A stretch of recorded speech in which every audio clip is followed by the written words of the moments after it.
Before we dive into this week's awesome video, we want to shout out the comment and YouTube channel of the week. Thank you so much for subscribing and leaving a nice comment after Tuesday's video. Now, if you're watching this and you're wondering how can you get featured in next week's video, it's very easy. Number one, you could subscribe and comment below on this video. Or you can take a picture and share it on your IG story, and don't forget to tag me in it. Hey guys, and welcome back to my channel. Welcome to my channel if you're new here. My name is Brianne and I post videos Monday to Thursday at 2 p.m. Eastern time.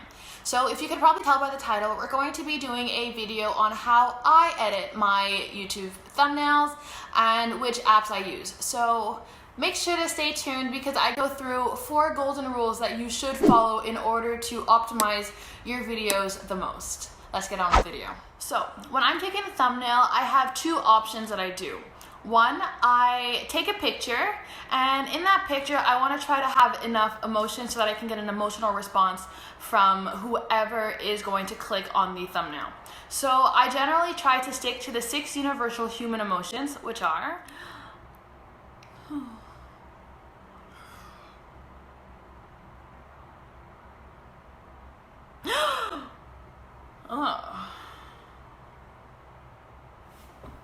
Golden rule number 1. So you want to make sure that you're always, or most of the time, showing your face in your thumbnail. Showing your face creates that human connection between you and your audience. If you use stock images, it breaks that tie completely. And it gives off more of a commercialized type of video, and if you don't want that, then I would stay away from using stock images and maintain the use of using pictures of yourself or sections of yourself in the video, which ties back to the point that I made previously. Bonus tip.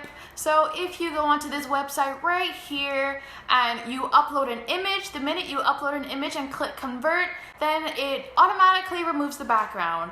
And by removing the background, you can go into either Canva, PicMonkey, or any other type of editing program and switch out the backgrounds to different colors or anything that you guys want to include in your thumbnail.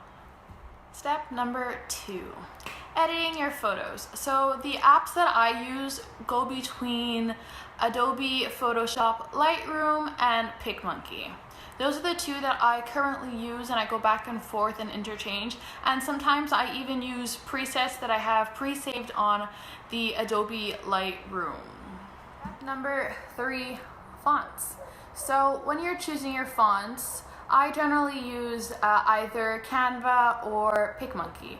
Canva has more templates that you can use, and PicMonkey has more fonts, filters, editing type things like that. So it's up to you to decide which one you prefer to use. They do have a membership where you can get extra things, but you don't need to because it's great. So when you're choosing your fonts, you really, I can't stress this enough, you want to stay away from fancy type script looking fonts. So I'll shoot some up on the screen here so that you can know what I mean. Okay, so I know you're probably thinking like, why are they bad? Like, why can't I use script type fonts? And the 2 reasons for that is because it does not convert properly on YouTube, and number 2, they are so hard to read. Like, whether you have it big or small, it's terrible and it's hard to read. When I'm choosing my fonts, I try to stay towards something bold, something clean, and something simple. You don't want something too crazy and too outgoing. So I generally stick to Oswald, Bibas New, Montserrat, and Poppins. I'm going to pop them up right here so that you can see which ones I'm talking about. So my personal rule is that you don't want to have any more than 4 words on your thumbnail page. The more words you have, the less stretched that you can make those words. If you have less than 4 words on your thumbnail, it's better because then you can enlarge your thumbnail a lot more and you can create more of an impact based off the words that are written on your thumbnail and get viewers to click onto your video. The 2 ways that you can do are either 1, say it as it is, or 2, clickbait your title. Now, I don't personally like to clickbait people into watching my videos.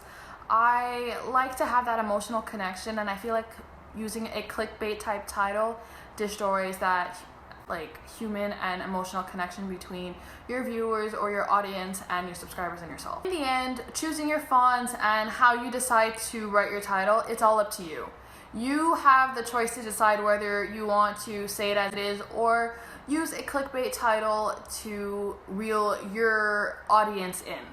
There's no right and there's no wrong. Golden rule number 3 is to avoid the right side of the screen. So me personally, I like to make my thumbnails, and when I write the fonts, they're on the left side of the screen, because on the right side, YouTube has a lot of icons that pop up on the right side of the screen, and you don't want it blocking your content and all the beautiful work that you've just done. So make sure to keep everything that you write on the left hand side of the screen, so it creates and makes a better impact for your channel. Golden rule number 4, when you're making your thumbnail, try to make sure that everything is big. Not the dimensions of the thumbnail, but everything that you're gonna put inside of the thumbnail to be big. Because like, you don't want someone walking by who's like 5 meters away from your computer having to squint to be able to see what's written on your page. And a good example of this would to, when you're using Canva, for example, which is what I use, you can scroll out to see if your text still makes an impact. And if it doesn't, then you can just enlarge the text, because don't forget that when you do put it on the screen, it does become smaller. With that being said, I hope you guys enjoyed this video. Give it a big thumbs up. Tell me what you guys think in the comments, and don't forget to subscribe for more videos. And I'll see you guys next week.